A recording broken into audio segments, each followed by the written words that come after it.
Evangelho de João, capítulo 15, versículo 1. Eu sou a videira verdadeira, meu pai é o agricultor.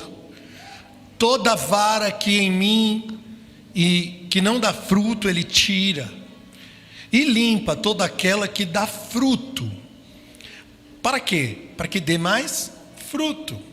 Vocês estão limpos pela palavra que eu tenho falado. Então, estai em mim, eu em vós.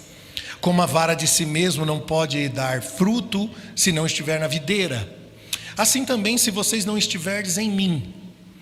Eu sou a videira, vocês são as varas. Quem está em mim, eu estou nele, e esse dá muito fruto, porque sem mim nada podeis fazer.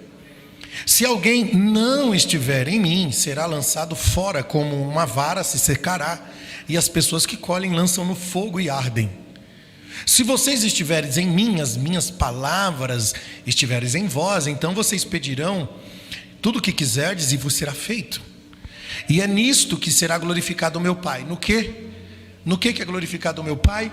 Que vocês deem muito fruto, e assim vocês serão meus discípulos. Agora preste atenção, versículo 9. Como o Pai me amou,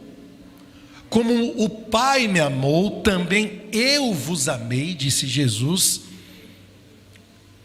Permanecei no meu amor. Se vocês guardarem os meus mandamentos, permaneceis no meu amor, do mesmo modo que eu tenho guardado os mandamentos do meu Pai, e permaneço no seu amor. Então eu tenho vos dito isso para que a minha alegria permaneça em vocês e a vossa alegria seja completa. O meu mandamento é este: que vos ameis uns aos outros. Como, gente? De que maneira? Assim como eu vos amei. Ninguém tem amor maior do que este, o de dar a vida pelos seus. Ninguém tem amor maior do que este, o de dar a vida pelos seus amigos. Amém? Pode se assentar, vamos orar. Senhor, nós te damos liberdade nessa manhã, mais uma vez. Fala conosco, ministra o nosso coração, não o que nós queremos ouvir, mas o que nós precisamos ouvir. Você tem liberdade, Espírito Santo. Nos direciona, nos conduz à tua verdade. Leva-nos às profundezas, Senhor, da tua verdade, em nome de Jesus, Pai. Nós queremos ouvir. Nos dê capacidade intelectual para entender, Senhor, aquilo que o Senhor tem para nós, em nome de Jesus. Levanta a sua mãozinha e fala assim: fala comigo, Jesus. Amém? Amém, Jesus. Glória a Deus.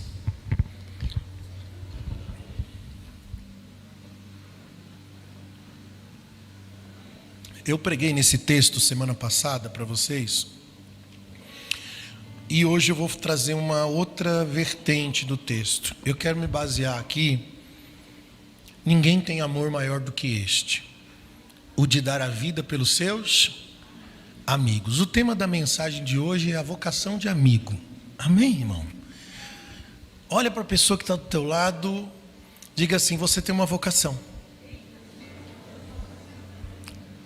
Sabe qual que é? Ser amigo. Amém? Então é sobre isso que eu quero pregar para vocês nessa noite. Por isso eu escolhi esse texto, mesmo texto da semana passada, mas ele explica o propósito de Deus. Porque Jesus faz uma analogia aqui da videira, sendo ele a videira, o Pai é o agricultor, nós somos as varas. Se nós não estivermos em Jesus, então essa vara vai secar, vai ser jogada fora, lançada para ser pisada e queimada. Mas se a nós, como vara, estivermos em Jesus, então ele vai podar, vai limpar, para que você dê fruto, e mais fruto ainda, e esse fruto tem que permanecer em você. Então Jesus está falando da analogia da videira para nos mostrar o significado do seu propósito. O que é estar em Jesus? O que é estar ligado na videira? O que é estar plantado em Jesus? Porque quando ele fala de fazer a vontade de Deus, de cumprir as suas palavras. Se vós ouvires os meus mandamentos, ouvir as minhas palavras, eu estarei em você, você estará em mim. Ou seja, você está na videira e você vai dar fruto. E aí ele vai dizer assim: esse aqui é o mandamento que eu recebi do meu pai. Qual? Eu amei vocês. Eu amei vocês como amigo, ao ponto de dar minha vida por vocês. E o mandamento que eu tenho para vocês é este: que vocês façam a mesma coisa. Amem uns aos outros como eu amei vocês. Amém, irmão? Então, dar fruto não é prosperar na vida. Dar fruto não é resultados físicos, materiais. Dar fruto não é só reputação. Porque a gente confunde fruto com tudo isso. Quando alguém quer falar de si mesmo, fala: olha para os meus frutos. Tipo assim: olha o que eu construí até agora. Olha a minha reputação. Olha a minha história. E não é sobre isso. É sobre amor. Amém? Então todos os nossos cultos, ele tem uma característica, irmão. Aqui você não vai vir para um culto, na Atalaia, você não vai vir para um culto para ouvir uma mensagem analógica, como assim, um proselitismo. Aqui você não vai vir para a gente contar um conto bíblico e de repente transformar esse conto bíblico naquilo que você quer ouvir. Aqui você não vai ouvir que o gigante vai cair, que a muralha vai cair, que o desemprego vai cair, porque a muralha é o gigante da tua vida. Aqui você não vai ouvir analogias com historinhas para dizer as coisas que você precisa. Eu só quero sair daqui, pastor, com uma mensagem de ânimo. Esquece. Aqui é capaz de você sair daqui mais pesado do que leve. Pesado que eu digo assim, de responsabilidade. Porque o fardo de Jesus verdadeiramente é leve. Mas no nosso espírito verdadeiramente existe uma angústia. Ao mesmo tempo que o fardo de Jesus é leve, porque eu sei que eu estou vivendo a vontade de Deus para a minha vida, independente da circunstância que eu estou vivendo hoje. A angústia gira em torno da responsabilidade de me manter na posição, de me manter crente, santo, fiel. Essa é a angústia. Então, no lugar de você sair daqui leve, não, o pastor pregou uma vitória para mim, uma palavra que agora eu tenho certeza que vai dar certo. Não, esquece as coisas lá fora. Quem tem que dar certo é você. É você entender o propósito de Deus, o plano divino para a tua vida e aplicar isso. Porque, irmãos, a vida lá fora é cheia de desafios. Você vai viver esses desafios, não tem como fugir deles. Jesus disse: no mundo tereis o quê? Aflições. Então, no lugar de eu ficar dando palavras-chave, jargões, mensagens de ânimo para você enfrentar os dias difíceis lá fora, eu vou pregar para vocês aquilo que transforma vocês, para que, transformados no entendimento, na maturidade no reino de Deus, o que acontece lá fora vai ser apenas fichinha para quem está na presença do Pai e vai saber lidar com as adversidades da vida. Então o que a gente não tem para você, irmão, é remedinho para dor de cabeça. O que a gente tem para você não é aquilo que vai maquiar a sua dor, mas é aquilo que vai tratar a raiz do seu problema para tornar você preparado, apto em toda boa obra. Posso ouvir um glória a Deus? Por isso que os nossos cultos, eles vão buscar sempre discernir as características daquilo que são as virtudes de Deus na minha e na sua vida. Porque o princípio e o fundamento de todas as coisas está baseado no amor de Deus. O amor de Deus é a origem, o amor de Deus é a essência, o amor de Deus também é a referência. Então esse amor de Deus, que se revela de várias formas, irmão, toda guerra, toda batalha, tudo que você tem para enfrentar, todo dilema da sua vida, ele pode ser resolvido no amor de Deus.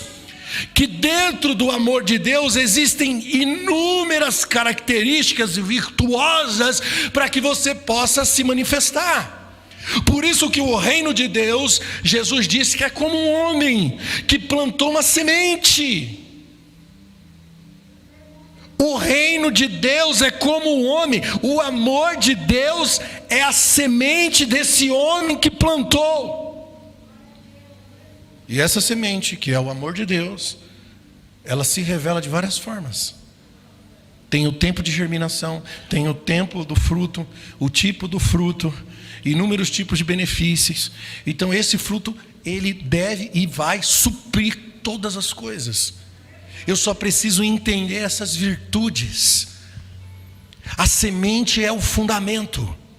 E agora nós vamos discernir na nossa identidade, a identidade de Cristo. E à medida que nós vamos conhecendo a Deus, prosseguindo em conhecer o Senhor, os princípios dessa semente vão produzindo em nós as virtudes de Deus. E hoje eu quero pregar para vocês sobre uma das virtudes da semente do amor de Deus, que é a amizade. Preste atenção. Nós, na maioria de nós, pensamos a amizade como uma alternativa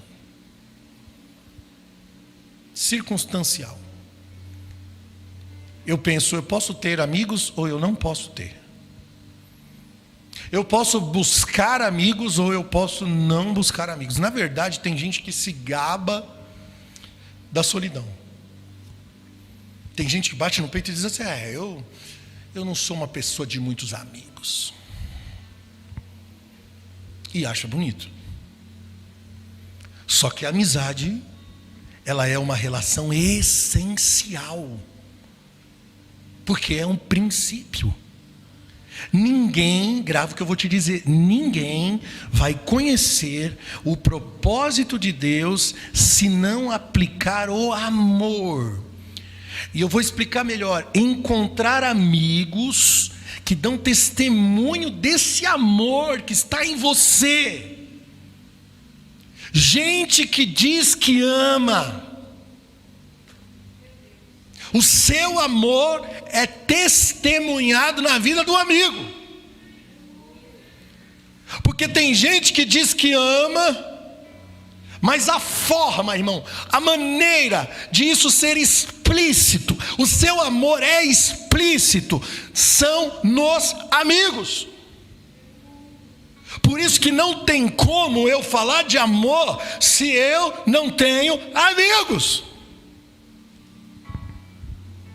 Eu amo, mas não tenho amigos. Mentira. O princípio é o amor. E uma das expressões essenciais do amor é amar como Jesus amou. Como é que Jesus amou? Hein, meus amigos? Ninguém tem amor maior do que este, o de Jesus. Qual que é a forma do amor de Jesus? Dar a vida pelos seus amigos. Então, quando Jesus diz: eu quero que vocês se amem, que vocês amem uns aos outros como eu vos amei, ele está colocando aqui uma referência. Amar como quem dá a vida por amigos. Então isso aqui não é um sentimento forte, não é uma convicção intensa, não é a intensidade, não, irmão, é a intensidade da minha convicção e não dos meus sentimentos. É uma decisão, é uma escolha. Da mesma forma como Cristo amou, eu tenho um princípio aqui, eu tenho uma vocação aqui. Essa condição é uma condição de decisão. A decisão pela amizade, ela é essencial para a revelação do amor de Deus. Por isso que não dá para falar que eu amo se eu não tenho amigos. João 15:14, Jesus disse: vocês serão meus amigos. Eu vou continuar aqui, no mesmo capítulo do texto ainda, versículo 14 agora. Vocês serão meus amigos. Quando? Quando vocês fizerem tudo isso que eu vos mando. O que ele está mandando aqui? Tudo para trás. Aqui ele está falando do quê? Dá fruto. Ligado na videira. Amem uns aos outros, como eu vos amei. Qual que é o meu amor? O amor daquele que dá a vida por um amigo. Então, se vocês fizerem o que eu vos mando, vocês também serão meus amigos. Ele está dizendo que esse é um movimento em favor dos amigos, é uma ordem. Ordem no sentido do quê? De característica essencial. É um código, irmãos. Exemplo: Deus amou o mundo e amou de tal maneira. O que ele fez? Deu o seu filho, deu o seu único filho, para aquele que nele crê não pereça, mas tenha vida eterna. Então não existe amor sem sacrifício. E não existe amizade sem amor. Quer que eu repita? Não existe amor sem sacrifício. E não existe amizade sem amor. Ou seja, todo mundo que ama, ama o quê? Amigos. Não tem como eu amar alguém e dizer, ele não é meu amigo. Eu amo, mas não é meu amigo. É mentira. Se eu amo é porque eu considero amigo. Aleluia. E se nós estamos dentro dessa orientação da verdade, se é amigo mesmo, eu sou disposto ao sacrifício.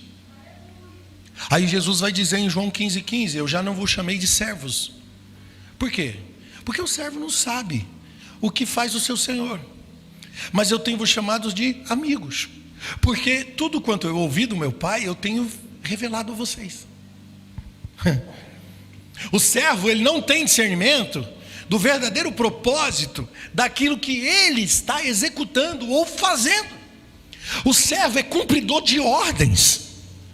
Ele recebe e ele executa, mas ele não tem discernimento do propósito real daquilo que ele está executando. Ou pior, o servo muitas vezes está fazendo por uma recompensa. Todos nós, irmãos, fomos chamados para servir, e para servir uns aos outros como servos. Mas nós não podemos servir sem conhecimento. Não devemos ser simplesmente servos. Ser servos dentro da conotação do amigo. Servo, mas servir como serve um amigo. Porque quem serve um amigo tem conhecimento. Quem serve um amigo sabe do propósito, tem origem no que está fazendo, o que está fazendo. Por isso que Jesus disse, o nome de vocês para mim não é servo. Porque o servo, só por servo, ele não sabe, ele não conhece o que o seu Senhor está ordenando ou o que está pedindo dele. Por isso ele me chama de amigo. Porque ele diz assim, tudo que eu ouvi do meu Pai, eu tenho feito vocês conhecerem. Porque vocês são, para mim, amigos. Aleluia. Aí ele continua no versículo 16 de João 15. Vocês não me escolheram, eu escolhi vocês, para que vocês vá e deem fruto, e o fruto permaneça, a fim de tudo quanto em meu nome vocês orarem, vocês pedirem, o Pai conceda a vocês. Então esse aqui é o mandamento, que vocês amem uns aos outros. Jesus está estabelecendo aqui 3 realidades, irmãos: a realidade do servo, a realidade do irmão e a realidade do amigo, que na verdade os 3 têm uma mesma relação. E qual que é a revelação desses 3?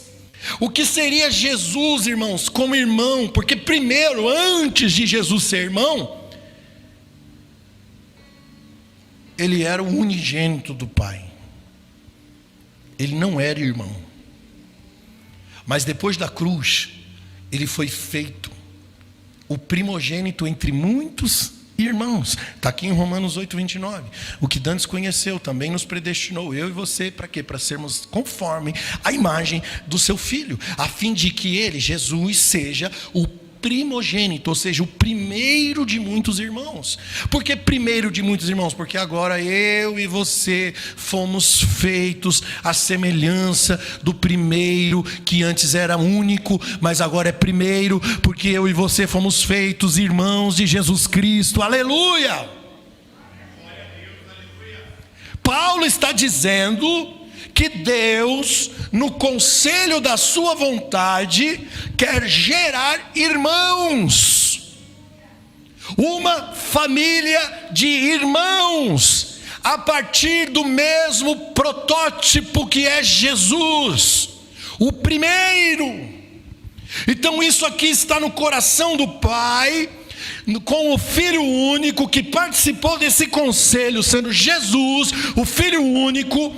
Então Jesus foi enviado, porque Deus amou o mundo de tal maneira que ele enviou o seu único Filho. Ele foi enviado como único Filho para servir os amigos, para revelar o coração do Pai para mim e você, para que eu e você deixemos de sermos pessoas irreais, porque o pecado nos tornou nulos, mas Cristo nos deu novamente a vida, e a partir da vida eu me torno irmão de Jesus. Ele deixa de ser filho único para ser o primogênito, e eu me torno irmão. Um irmão que tem que ser amigo, conforme diz o provérbio de Salomão: há amigos mais chegados que irmãos. Sabe por que há amigos mais chegados que irmãos? Porque irmãos todos somos, mas amigos não. Porque amigos é decisão. Então quem decidiu, há amigos mais chegados que irmãos. O servo é uma forma, é uma tarefa, é um serviço. Filipenses 2:6. Jesus veio primeiro como servo. Embora sendo Deus, não teve por usurpação ser igual a Deus, antes se esvaziou e assumiu a forma de servo. Se esvaziou da divindade, algo que ele poderia se apegar, porque ele é Deus, mas ele se esvaziou. E vindo a ser servo, tornou-se semelhante a homens. Então ele veio na forma de servo. Qual que é a forma de servo? O servo é um serviço, é uma função. A forma de servo é a forma de homem. E o segredo aqui que vai fazer toda a diferença não é cumprir a função. Embora ser servo é cumprir a função, e todos nós temos a forma de servo, todos nós temos a forma da função. Quando ele assume a forma de servo, ele foi feito a figura humana, e a forma humana serve. Serve o quê? Tem que servir ao propósito. Qual que é o propósito do Pai? Produzir uma imagem que revele a natureza de Deus. E qual que é a natureza de Deus? É a natureza do Pai. Por isso que Jesus, quando se manifesta no Novo Testamento, sempre que ele vai se referir a Deus, ele não se refere à divindade, mas ele se refere a um Pai. Então, se A natureza de Deus é Pai.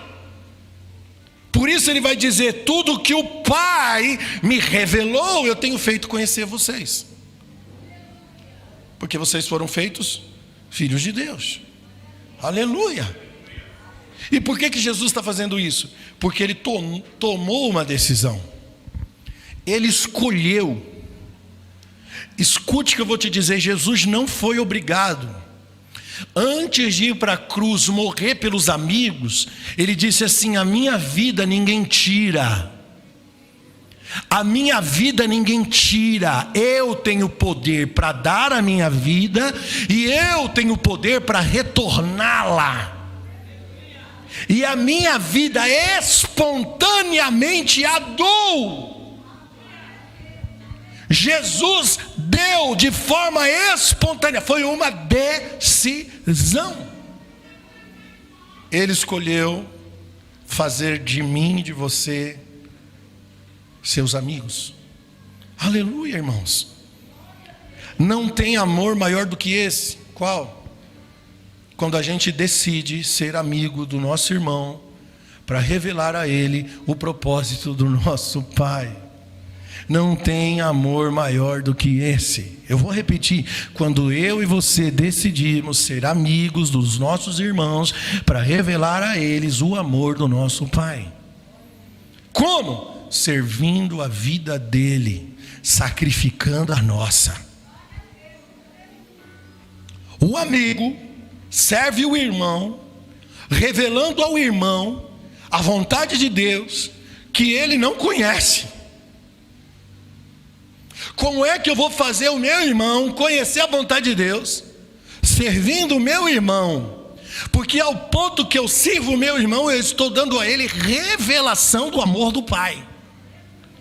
Então o servo é uma forma, eu vou servir, é um serviço, é uma responsabilidade de entrega. O irmão é uma condição. Por que é uma condição? Porque eu posso ou não posso considerar meu irmão. Então depende dessa condição, de eu entender e considerá-lo meu irmão. E o amigo é uma decisão. Então o servo é uma forma, o irmão é uma condição e o amigo é uma decisão. O amigo, ele é uma relação. O servo não é uma relação, mas é uma função. O irmão pode ou não pode ser uma relação. Isso vai depender do quê? Da condição. Da condição de eu considerá-lo meu amigo. O amigo é uma relação fundamental naquilo que tange a revelação do propósito de Deus para a minha vida. Você já viu pessoas que não conseguem chamar outras de irmão? Porque a outra pessoa não é convertida?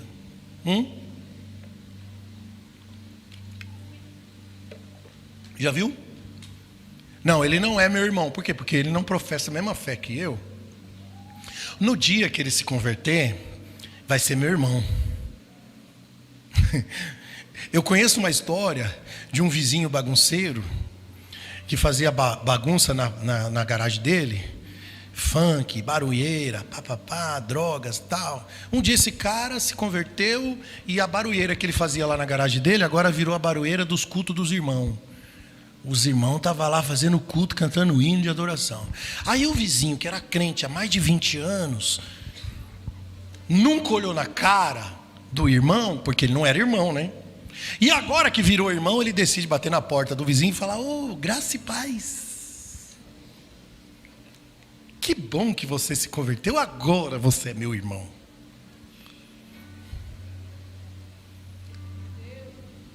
Quantas pessoas nós vamos com essas desculpinhas? Não, primeiro é os domésticos da fé. E não, mas está na Bíblia, primeiro os domésticos da fé, claro. Mas isso não significa, porque o texto está dizendo para você primeiro servir os domésticos da fé, isso não significa que isso exclui quem não é da fé como seu irmão. É isso que a Bíblia está dizendo? Não. Por que às vezes nós achamos que a pessoa não convertida não é nosso irmão? Porque nós achamos que ser irmão é uma condição de direito. Se converte, tem o direito agora. Foi assim que Jesus fez? Eu pergunto para você, foi assim que Jesus fez, irmão? Não, sabendo que nós éramos irmãos, sabendo que nós éramos irmãos no coração de Deus, no propósito eterno de Deus, sabendo que nós éramos irmãos na vontade soberana do Pai. O que Ele fez? Ele se fez nosso amigo. Para quê? Para revelar para mim e para você o Pai. Então, ainda quando nós éramos miseráveis, pecadores, Jesus se fez nosso amigo, morrendo por nós. E agora o amor de Cristo me constrange, porque Ele me amou primeiro, quando eu ainda era um miserável pecador. Porque Ele tem consciência da vontade do Pai. Esse culto é mais um culto que libera para você a consciência da vontade do nosso Pai. Qual que é a vontade do Pai? Que amemos uns aos outros. Então, se o irmão que conhece essa vontade do Pai, que amemos uns aos outros, servir o outro como quem serve um amigo, esse irmão será revelado para o amigo. Porque no meu serviço, na minha entrega, na demonstração do meu amor como um amigo, o irmão é revelado no coração do outro.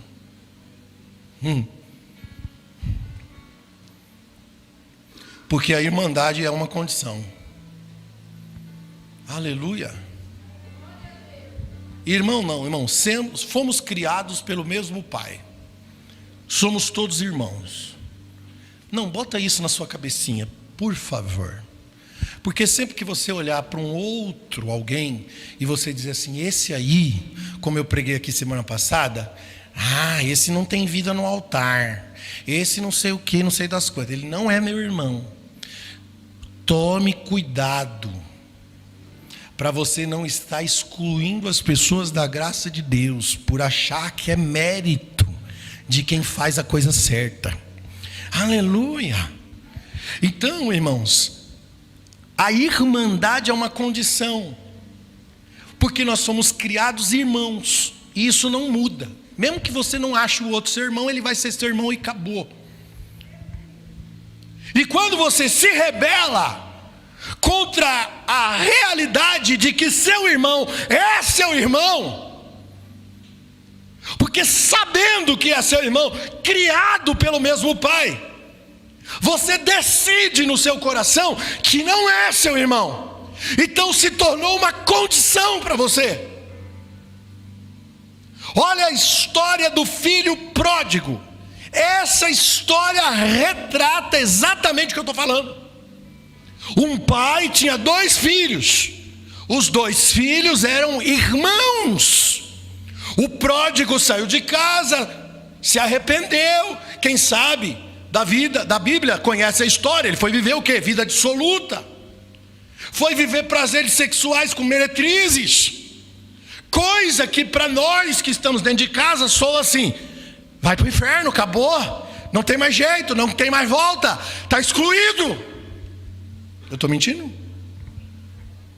Porque se tem uma coisa que acontece no nosso meio, é que quando o irmão cai e todo mundo fica sabendo, pronto, é um verme, não presta mais. Não, vou até excluir o número desse cara aqui do meu celular, que deixa eu excluir, porque eu não quero nem ver, nem conversar, porque se vier me procurar, está excluído. E quer saber? Eu ainda vou falar para todo mundo, se afasta. Misericórdia, filho do diabo. É assim que a gente faz? Foi isso que aconteceu com o filho pródigo. Vida dissoluta. Além de pegar a herança antes do tempo, coisa que para nós já é um motivo para um absurdo, desonra. Cara, ele desonrou o pai. Herança se pega depois da morte do pai. Ele exigiu antes da morte do pai, ou seja, ele matou o pai no coração. Pegou a herança e foi embora, viver vida o quê? Vida prostituída. Aí o que aconteceu? Gastou tudo. Zerou a conta. Se arrependeu, lembrou, falou: eu tenho um pai. Puxa vida, eu imagino aquele filho falando assim: poxa, quantas vezes meu pai me alertou, quantas vezes meu pai me corrigiu, eu fui teimoso, eu exigi minha parte da herança, eu dei trabalho, porque ele devia ser um filho bem difícil. Eu vou voltar para o meu pai. Eu vou ler. Lucas 15, 18.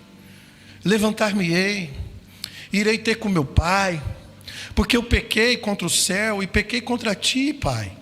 Eu já não sou digno de ser chamado teu filho, pai. Me transforma num empregado teu. Eu nem quero o lugar de filho de novo, eu quero só ser um empregado, está tudo bem. E levantando-se, foi para o teu pai. E quando estava de longe, o pai olhou para ele, irmão, moveu-se de íntima compaixão, porque de novo eu vou dizer, aleluia, irmãos, a natureza de Deus é a natureza de pai, aleluia. E ele olhou, movido de compaixão, correndo, se encontrou-se com seu filho, lançou-lhe ao pescoço e o beijou. O filho disse: pai, eu pequei contra o céu, pequei perante ti, eu não sou digno que o Senhor me chame de filho. Mas o pai disse assim aos seus servos: tragam depressa uma roupa melhor, vistam ele, ponham um anel na mão dele, coloque uma sandália nova nos seus pés, traga-me um bezerro cevado, mate-o, comamos, nos alegremos, é motivo de muita festa hoje. Por quê? Porque esse aqui é o meu filho que estava morto, mas agora ele reviveu. Ele estava perdido, mas agora ele foi achado. Então eles começaram a se alegrar. Não, cara. Olha o movimento que, se a gente tivesse dimensão do que é isso. Quando nós olhássemos para os nossos irmãos perdidos, os nossos irmãos que foram para a vida dissoluta, os nossos irmãos que não entenderam ainda que são nossos irmãos, qual o movimento que nós faríamos em direção a eles, para que eles tivessem esse momento tão poderoso, tão avivalístico, de reconciliação, de arrependimento.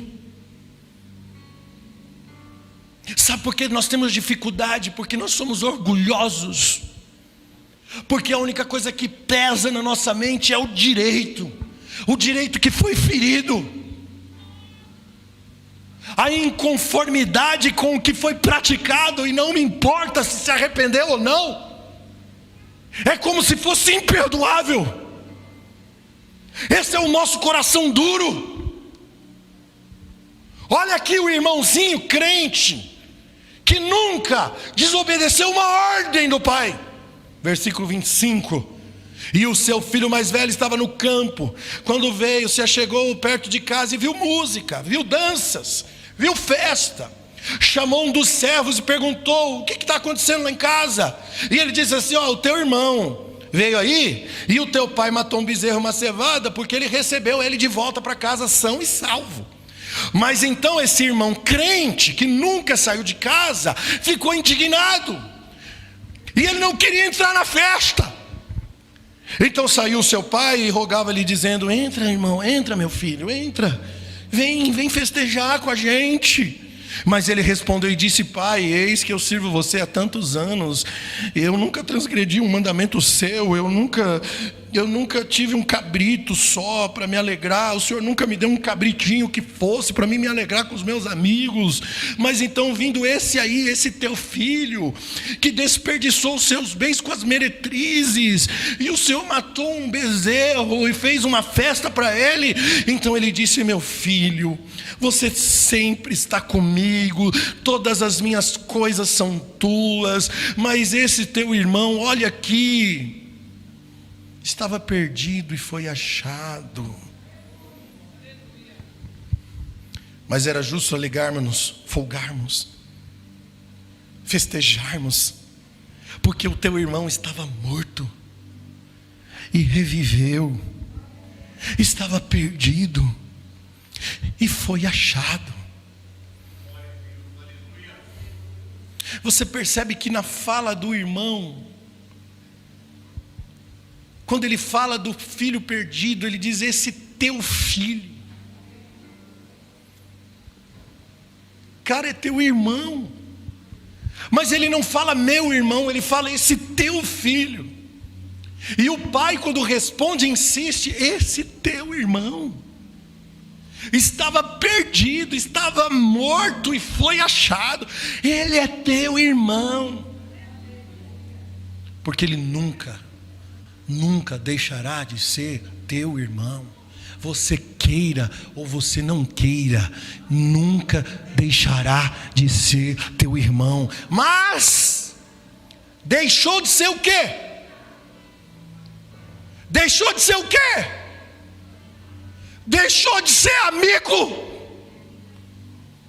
Ele nunca deixará de ser irmão, mas deixou de ser amigo. Essa é a maldição que cai sobre nós, queridos, porque nós somos chamados de irmãos e nos rebelamos contra o princípio da amizade. Porque quando eu me rebelo contra a amizade, sabe o que brota no meu coração? Amargura. Amargura é uma rebelião contra o propósito da amizade. Nós somos irmãos porque nós somos gerados do mesmo Pai, e isso é indiscutível. Por isso que a rebeldia é uma rebeldia contra isso, meu Deus do céu. Sendo irmãos, deveríamos ser amigos. E a gente vê isso aqui desde a queda.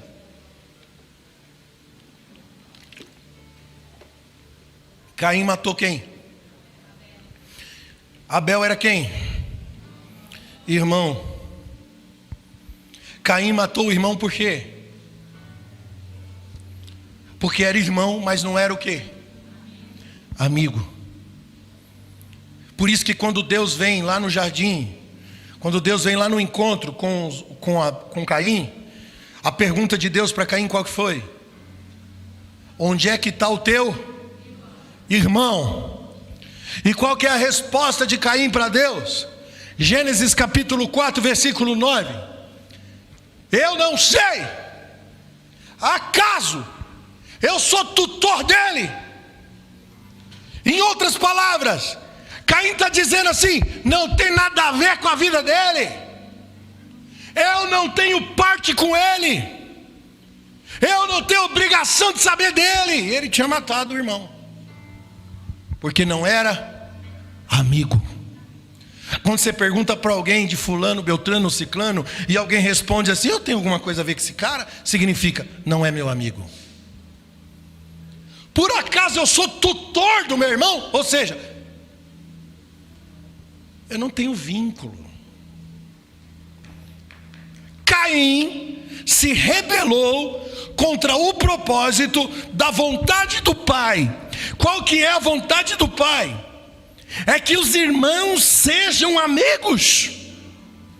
Por isso ele matou o irmão, no lugar de servir como quem dá a vida por um amigo. Aí a gente olha as pessoas que estão em pecado, as pessoas que estão na idolatria, as pessoas que estão na vida perdida, e eu não tenho uma atitude, eu não tenho um movimento de amizade para essas pessoas. E sabe o que eu estou fazendo? Eu estou negando a essa pessoa o conhecimento do amor do Pai. Aleluia! Como é que Jesus dá conhecimento aos irmãos? Nós lemos lá em João 15. Como é que Jesus dá conhecimento aos irmãos? Porque dando conhecimento para que, sendo um Cristo na vida do outro, sirva aos outros irmãos como amigos. Porque agora eu sou como Jesus. Jesus foi feito primeiro entre muitos irmãos. Eu sou um irmão de Jesus, tenho a mesma natureza de Jesus, entendo o Pai como Pai, não como divindade. A natureza de Deus foi revelada para mim. Meu Pai, meu Deus, é meu Pai. E agora, como um servo, eu vou entregar a minha vida pelo meu irmão, para que o meu irmão perdido conheça a paternidade do mesmo Pai que eu conheço. Aleluia! 2 Coríntios 4,15. Olha o que Paulo diz: porque todas as coisas existem por amor de vocês, para que a graça de Deus, sendo multiplicada por meio de muitas pessoas, faça abundar em ação de graças para a glória de Deus. Quer que eu explique?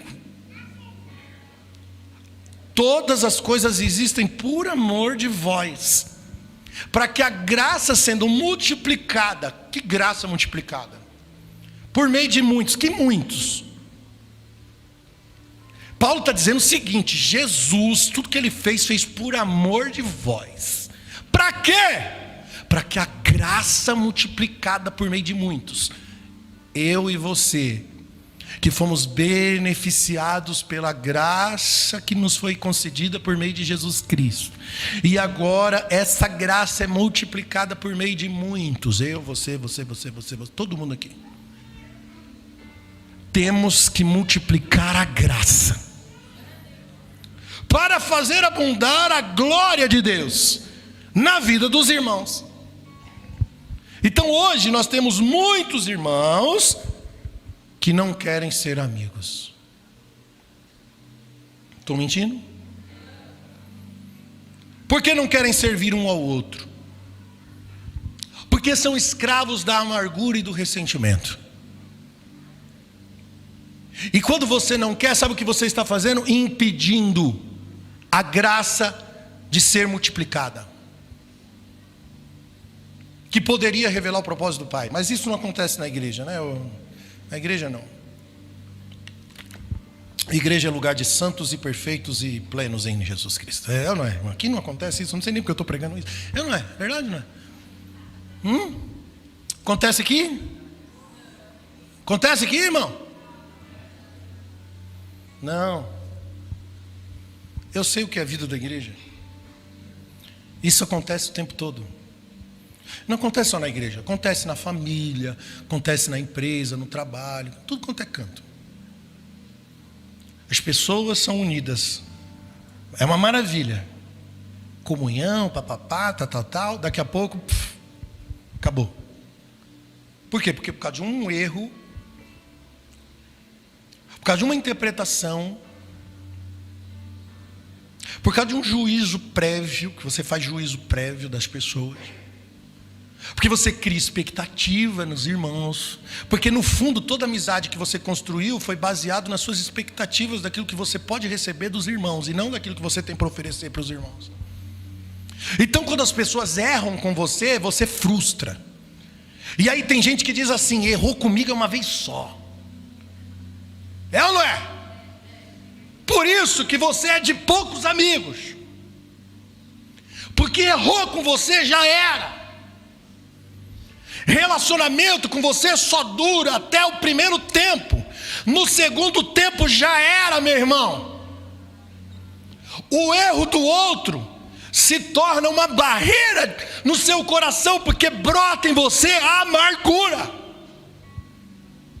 Aí tem gente que Desiste da família, não visita mais parente. Não visita mais parente, porque parente... Se tem uma ferramenta para testar nossa fé, é o parente. Não é? É o parente, irmão. Parente é o seguinte: você vai fazer um benefício, vai ajudar um parente. O parente quer a mão, quer o pé, quer tudo, e acha que você está fazendo mais do que sua obrigação. Eu não estou mentindo? É ou não é? Você ajuda, o cara quer tudo.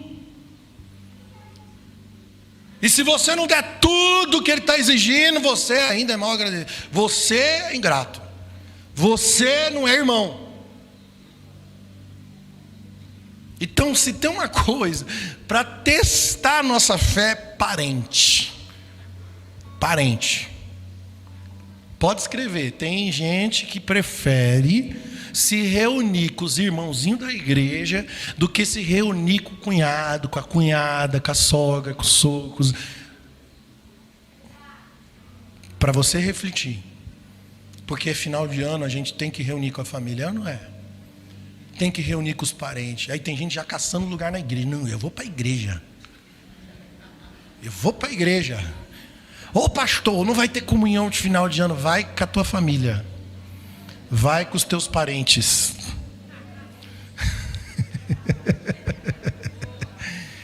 A gente vai ter uma comunhão sim, mas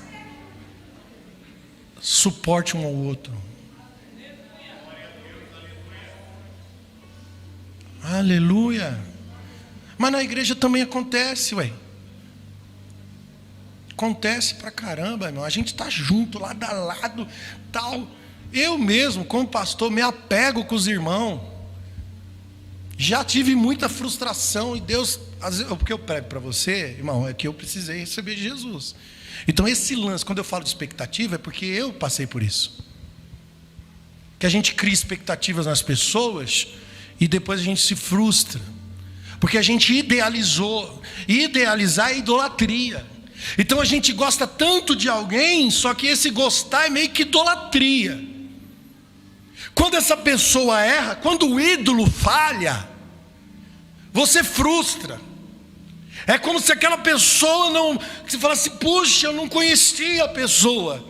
Não, você não conhecia Deus. E nem o propósito de Deus. Porque se você conhece o propósito de Deus, você sabe que a pessoa vai errar e está tudo bem. E se tem alguém que pode errar com você depois que você está maduro, é o amigo.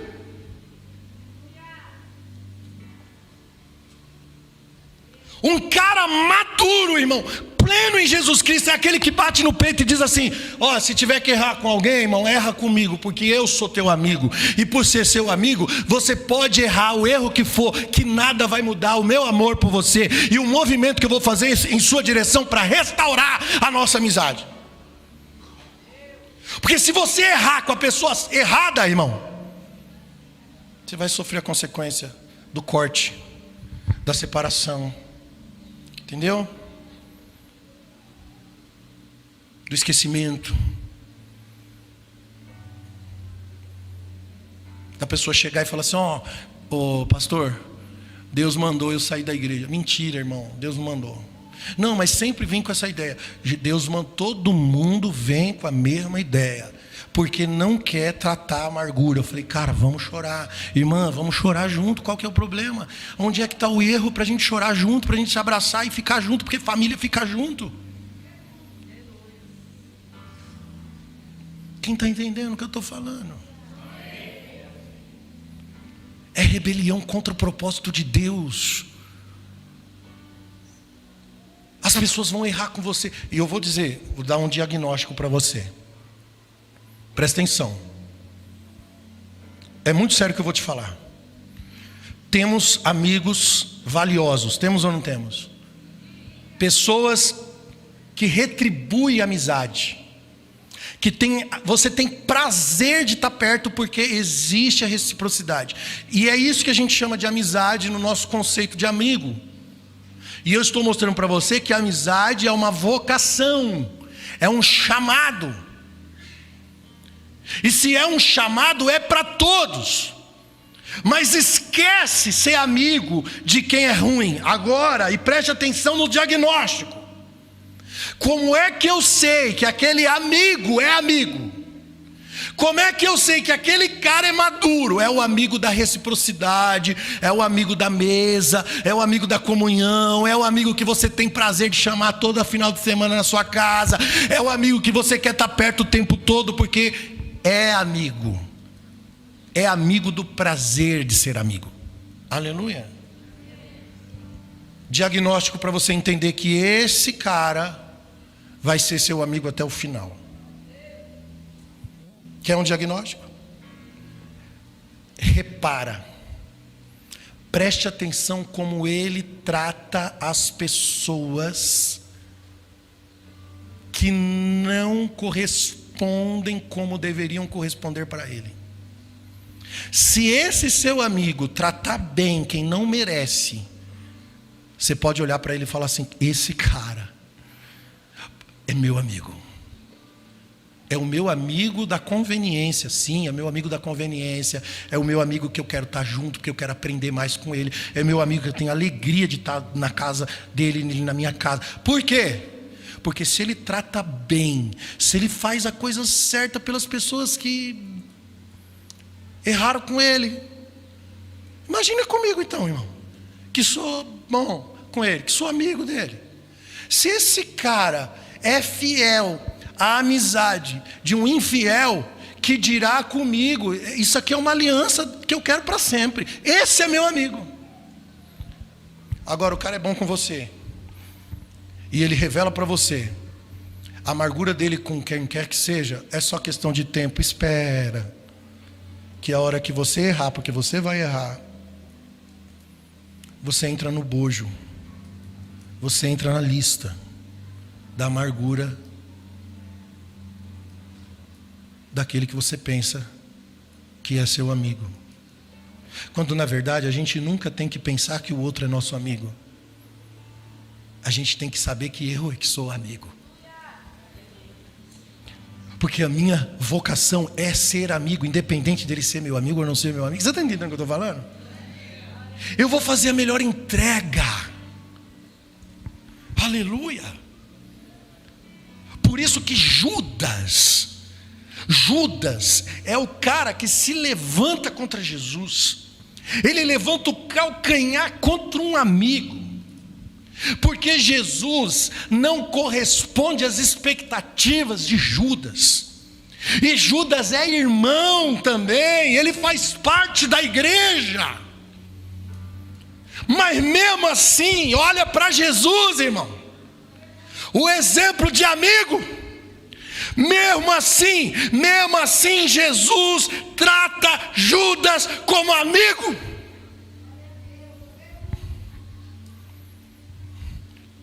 No momento em que Judas traz Jesus com um beijinho no rosto, o beijo da falsidade, Jesus olha no rosto de Judas e diz assim: amigo, meu amigo, você me traiu com um beijo. Por que Jesus não chama de irmão? Jesus chama de amigo, porque irmão todos nós somos, mas amigo é decisão. E mesmo sendo traído, Jesus continua decidindo ser amigo de um traidor. Infelizmente a mesma coisa pode acontecer, irmão, de um irmão conhecer e outro não conhecer esse propósito de Deus. E por que tem gente que não conhece? Porque está sempre se rebelando contra esse conhecimento,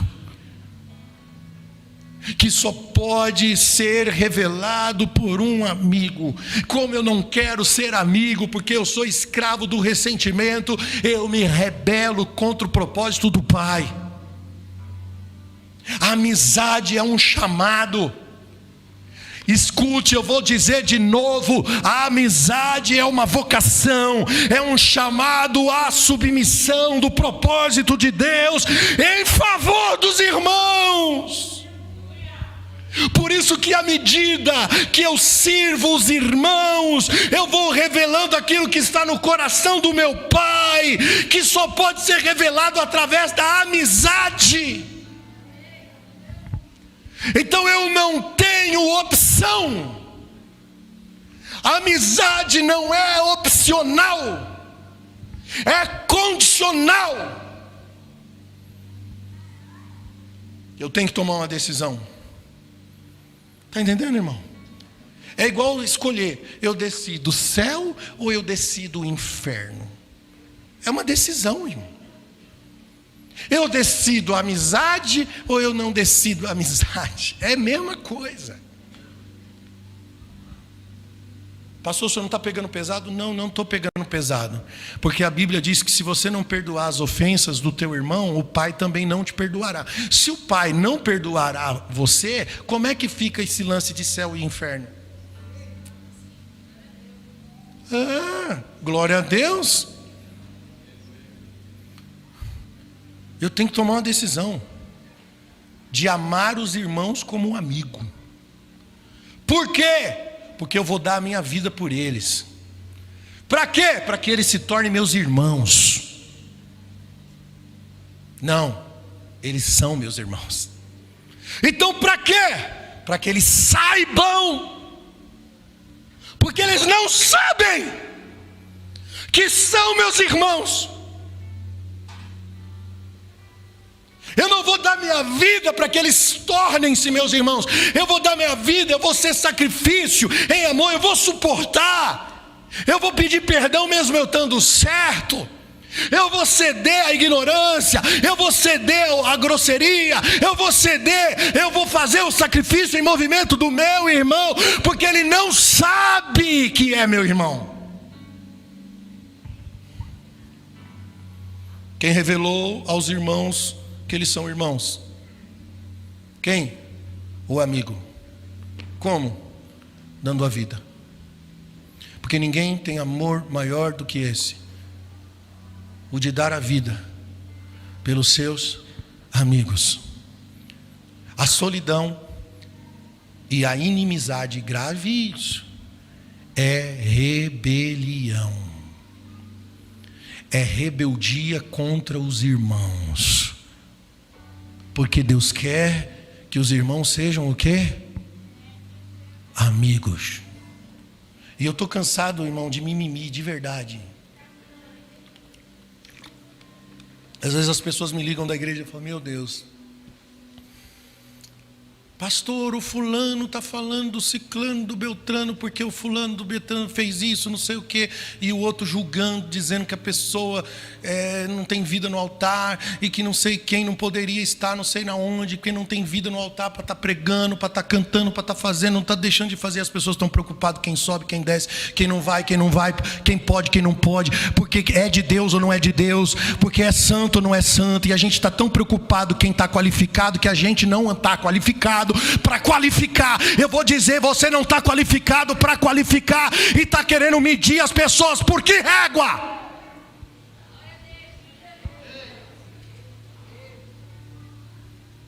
Não, dá um glória aí, um aleluia, um amém, um fala a Deus, sei lá.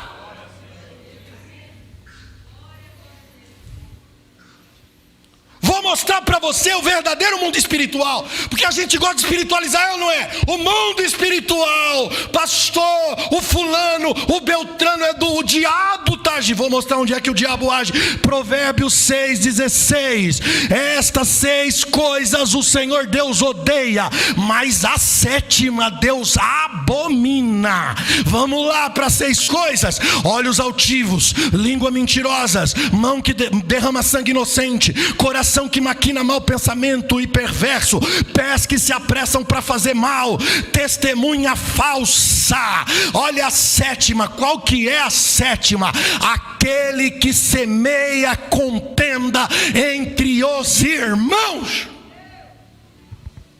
6 Deus odeia, mais uma, a 7ª, é a pior de todas. Para Deus é abominável. E só para você entender a diferença do odiar e da abominação, dicionário, o que é odiar? ter aversão. O que é odiar? É rejeitar, é não gostar profundamente, é um sentimento negativo que está dentro do campo emocional. Mas o que é abominável significa extremamente repugnante, detestável, algo que causa nojo moral e repulsa, algo que Deus rejeita completamente. Não é apenas um sentimento, é um julgamento moral intenso. Então na Bíblia, abominação é usado, irmão, é usado para definir pecados gravíssimos, atitudes totalmente controversas ao caráter de Deus, algo que não apenas Deus reprova, mas considera moralmente repulsivo. Contenda entre os irmãos. O diabo, mundo espiritual, onde é que ele trabalha? Ele trabalha nas 6 coisas. Para quê? Para você chegar na 7ª. Quer ver o diabo no mundo espiritual? Olha para 6 coisas. As 6 coisas. Por isso que Paulo vai dizer em 1 Coríntios 3:3, vocês são carnais. Por quê? Porque havendo entre vocês inveja, havendo entre vocês contendas, dissensões, vocês são carnais, vocês andam segundo os homens. Olha o versículo 16: não sabeis vocês que vocês são o templo, o santuário, que o Espírito Santo de Deus habita em vocês? Vocês não sabiam disso? Que se alguém destruir o templo de Deus, Deus o destruirá. Olha o contexto. São carnais, porque há inveja, há contendas, há dissensões. Vocês são carnais. Ele está falando do quê? Ele está falando do corpo. Ele está falando das relações humanas, para chegar aqui e dizer: vocês são templo do Espírito Santo. E quando vocês destruem o templo, quando vocês praticam isso, inveja, contenda, dissensão, vocês destroem o templo. Por isso que o diabo, ele vai trabalhar as 6 coisas para destruir a interioridade. Ele quer que você tenha olhos altivos para o irmão, que você tenha língua mentirosa para o irmão, que a sua mão vá lá derramar sangue inocente contra o irmão, que você, o coração, comece a maquinar pensamentos perversos contra o irmão, que os seus pés se apressem para ir fazer fofoca, para fazer o mal contra o irmão, para que você se torne uma testemunha que profere mentiras, ainda que você pense que é verdade, porque você ouviu de alguém, que ouviu de alguém, que ouviu de alguém, você acha que é verdade, e você é um mentiroso, porque você está propagando a mentira. Qual que é a 7ª? Contenda entre os irmãos. Porque se você praticar tudo isso aqui, olhos altivos, língua mentirosa, sabe, irmão, coração que maquina pensamentos ruins, se você vai e se apressa para fazer o que não deve, quem que vai ser prejudicado aqui? Os irmãos. Porque isso provoca contenda entre os irmãos. A 7ª é o resultado das 6. Por isso que Deus abomina. Isso é uma abominação no lugar santo.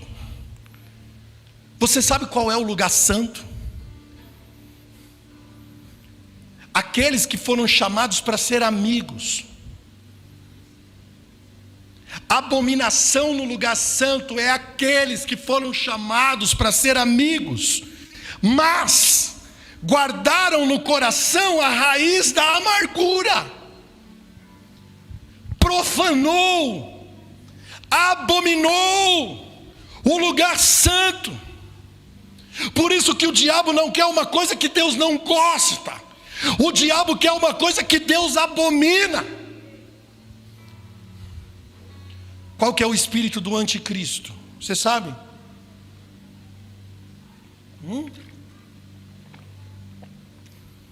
Os irmãos que são espirituais, qual que é o espírito do anticristo?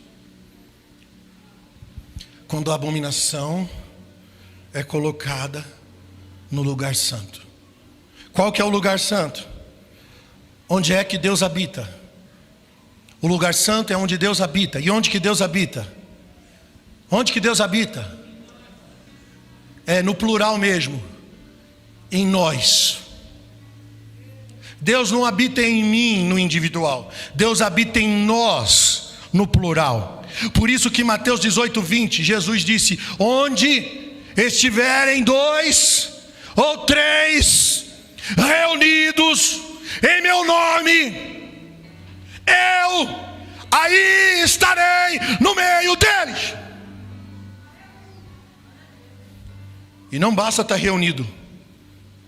Não, porque nós estamos juntos, né? A famosa frase, estamos juntos. Não basta estamos juntos. Tem que ser conforme Salmo 133. Ó, quão bom e quão suave que os irmãos vivam em união.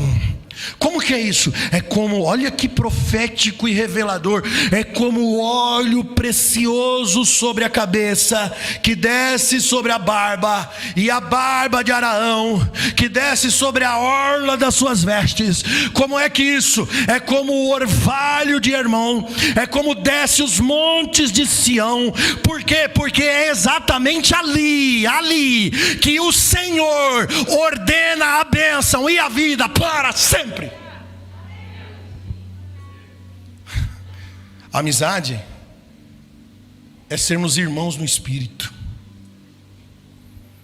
Irmão na carne, todos somos, mas no espírito, só através da amizade. Você está entendendo, irmão?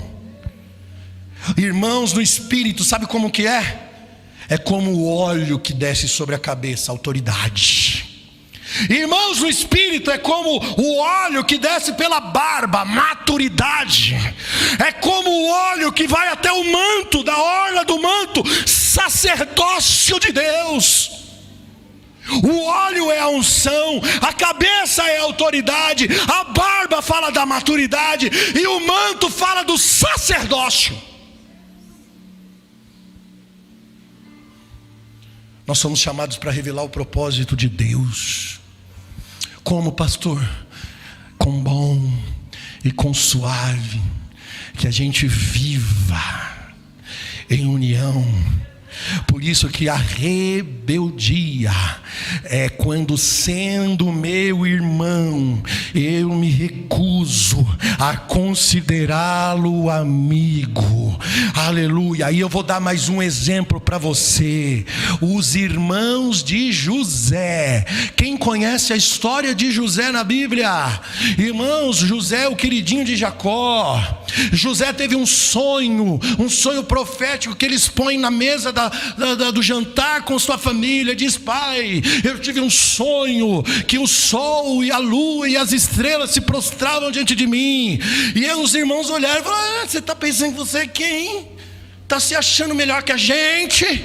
Os irmãos odiavam José e a Bíblia diz que nem conseguiam conversar com ele pacificamente. Sabe aqueles irmãos que quando se encontra e dá irritação só de ouvir a voz do outro? Sabe aqueles irmãos que quando vê o irmão ali na porta fala: eu vou pegar um caminho diferente só para não olhar na cara desse aí? Era assim os irmãos de José com José, juntos, reunidos, mas não eram amigos. Não eram amigos, porque os irmãos faziam um plano para matar José, o seu irmão. Você conhece a história? José foi lá no campo atrás deles e tal, e pegaram o irmão e falaram: agora é a hora, esse é o momento, vamos matar. E vamos dizer para o nosso pai que foi uma besta, foi uma besta fera que matou o nosso irmão. Essa é a hora. Aí alguém falou assim: não, matar é demais, vamos vender ele como escravo, porque estava vindo uma tropa de exército que estava indo para o Egito. Ele vai como escravo, esse cara vai sumir, vai desaparecer do mapa, nunca mais ele volta. Vamos vender ele como escravo e a gente vai dizer para o pai que ele morreu. recusaram servir o irmão como um amigo. O que brotou? Amargura, solidão, inimizade, tudo isso, rebeldia contra o propósito de Deus. O propósito de Deus, que é amando uns aos outros como amigo, sirvam uns aos outros em amor. Você está entendendo? Aí você vai olhar lá na história, depois você lê o livro que conta a história de José. José vai para o Egito, cara, ele sofre. Ele vai ser escravo na casa de Potifar. Aí ele sofre uma calúnia da mulher de Potifar. É jogado na cadeia. O cara fica 7 anos mais ou menos preso numa prisão. Aí ele tem a interpretação de um sonho de Faraó, que o coloca na mesa de Faraó, que o coloca no governo do Egito. Faraó olha para o cara e fala assim: é você que vai governar todas as coisas, porque a sabedoria de Deus habita em você. José sai do calabouço e vai para o trono. Aí o que acontece? Os irmãos de José passam fome, porque houve fome na terra toda, período de escassez total. Só que o único lugar que tinha comida era no Egito, porque José, tendo a revelação dos acontecimentos, fez a despensa no Egito. E todas as nações iam comprar comida onde? No Egito. E agora vai lá os irmãos de José no Egito buscar comida, e nem imaginavam que poderiam encontrar o seu irmão no trono. O que aconteceu? Os irmãos de José são levados para um lugar à parte, e José se revela a eles. Gênesis capítulo 50, versículo 19. Eu vou ler para você. Mas José lhes disse: não temam, meus irmãos, porventura eu estou aqui no lugar de Deus. Porque eles estavam com medo, porque José tinha o poder para matar eles agora. Não temam, eu não sou Deus para matar vocês. Vocês intentaram mal contra mim, porém Deus tornou esse mal em bem, para fazer como vocês estão vendo nesse dia, para conservar a vida de vocês, meus irmãos.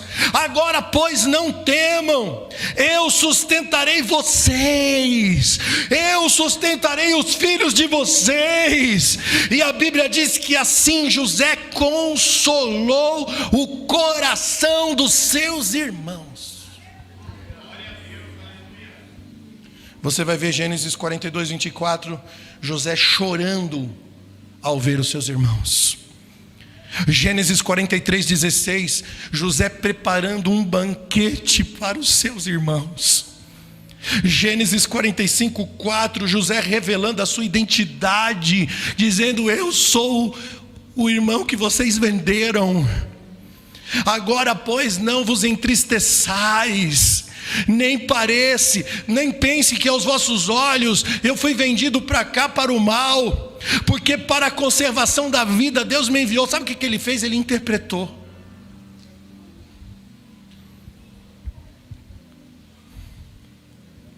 Como é que eu vou considerar o malfeitor, o irmão que me vende, que me trai como amigo? Interpretando,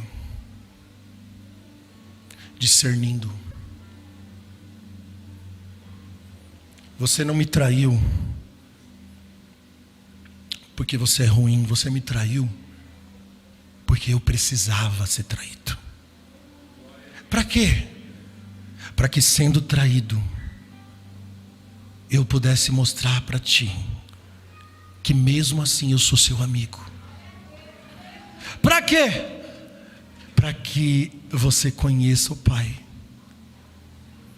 como eu conheço. Eu interpreto. No lugar de trazer para dentro do meu coração a mágoa, o ressentimento, o direito, a justiça própria, no lugar de ficar preso numa bolha de ressentimento. Eu fui abandonado pelos meus pais, eu fui abusado pelo meu padrasto, pela minha mãe. Eu não sei a sua história, eu não sei os traumas que você carrega, as dores, as lembranças ruins. Eu sei de uma coisa: Tudo isso aconteceu com você para que você pudesse mostrar ao malfeitor o seu amor. O amor de quem dá a vida como por um amigo. Para que o malfeitor entenda que é seu irmão.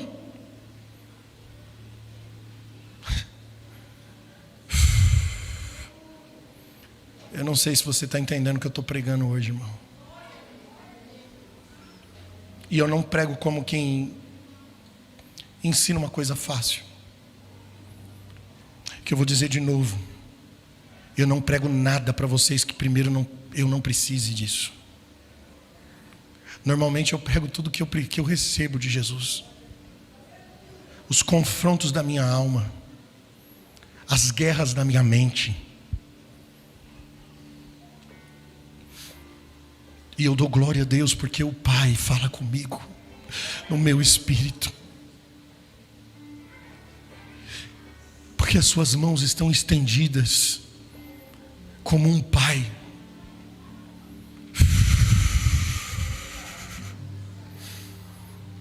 Esse é o reino de Deus, querido.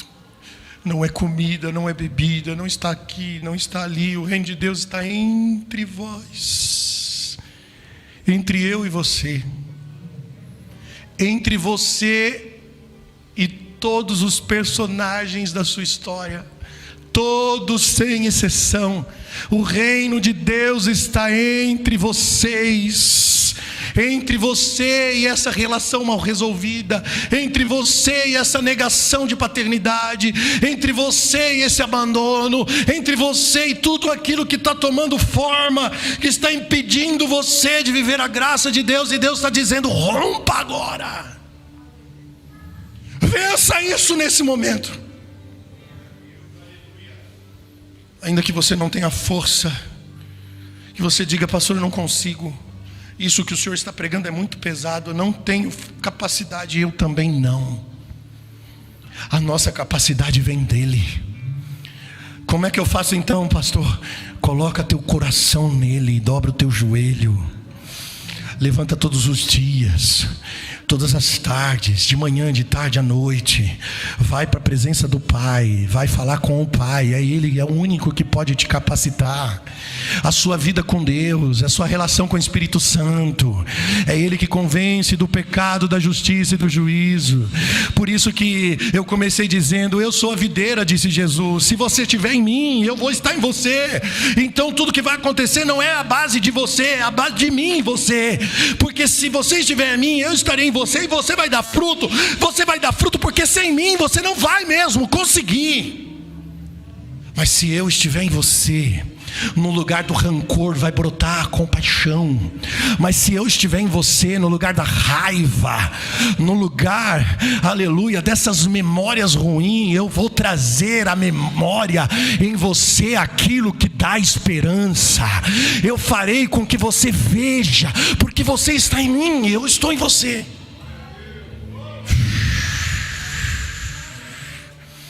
Nada disso você vai conseguir fora dele. As pessoas que rompem amizades, relações, casamentos, famílias, rompem porque estão fora da videira. Não têm capacidade de perdoar. São escravos do próprio orgulho. Por isso abandonam seus amigos. Lai chokolomasai. Mas alguém cheio de Deus o suficiente para ser beijado por um traidor e ainda assim olhar nos olhos e dizer: amigo, meu amigo. Isso é o Cristo em vós. Essa é a esperança que o mundo precisa, a esperança da glória. Então você será luz sim lá na sua casa. Parente não vai ser mais o pau de bater em doido. O seu lugar na sua família será um lugar de referência. E não importa quantas vezes eles vão se aproveitar daquilo que você pode oferecer, continue oferecendo.